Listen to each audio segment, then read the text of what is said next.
Hello வணக்கம். இது உங்கள் சிவி ஜோன். சொல்லரும் எப்படி இருக்கீங்க? இப்போ பார்த்தீங்கன்னா ஒரு சம்பவம் லைவில் போயிட்டுருக்கு.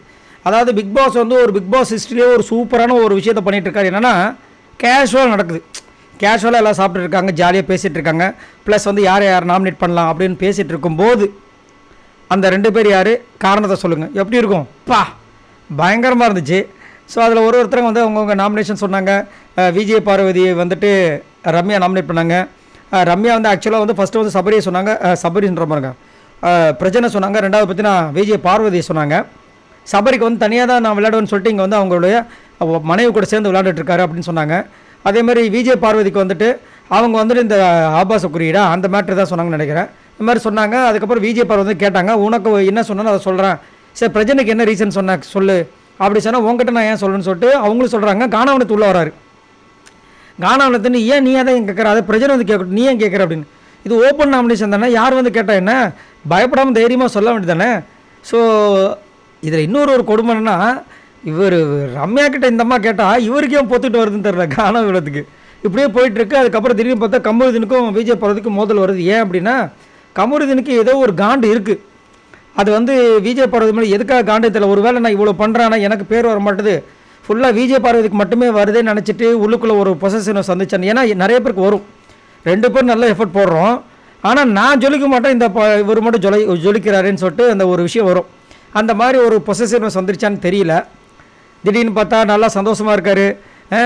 நான் உனக்காக பேசுவேன், நீ சொல்லு, நான் கேட்குறேன் அப்படின்றாரு. அதுக்கப்புறம் பார்த்தா அந்த பொண்ணை அசிங்கப்படுத்துகிற மாதிரி என்னென்ன பண்ண முடியுமோ அந்த பண்ணுறாரு.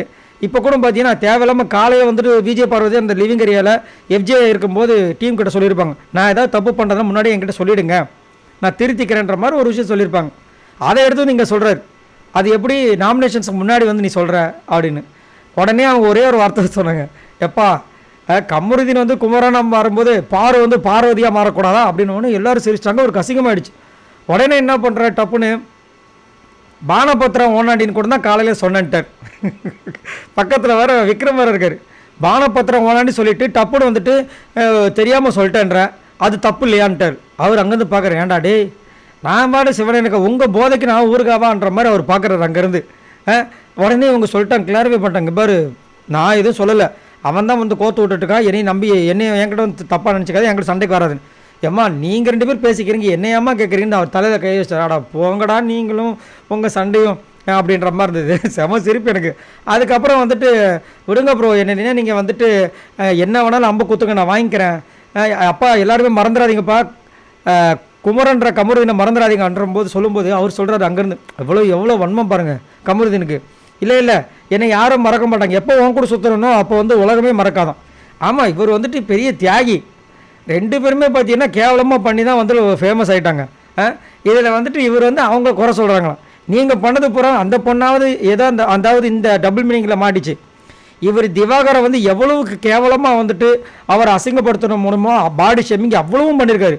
இப்போது ஒரு 3-4 வாரமாக அடக்கி வாசிக்கிறாரு. அது உள்ளே டீமே சொன்னாங்களான்னு தெரியல, எப்போ வெளியில் வந்து உனக்கு ரொம்ப அகேன்ஸ்டாக போயிட்டு கொஞ்சம் அடக்கி வாசின்னு இவர் வந்து இவ்வளோ பேச்சு பேசிகிட்டு இருக்காரு. ஸோ இதை பற்றி சொல்லுங்கள். இவங்க 2 பேரும் சண்டை போகிறாங்க, சரி, நடுவில் எதுக்கு விக்ரம் இழுத்தாங்க? இதை பற்றி உங்களோட கமெண்ட்ஸை சொல்லுங்கள். பாய் நண்பர்களே.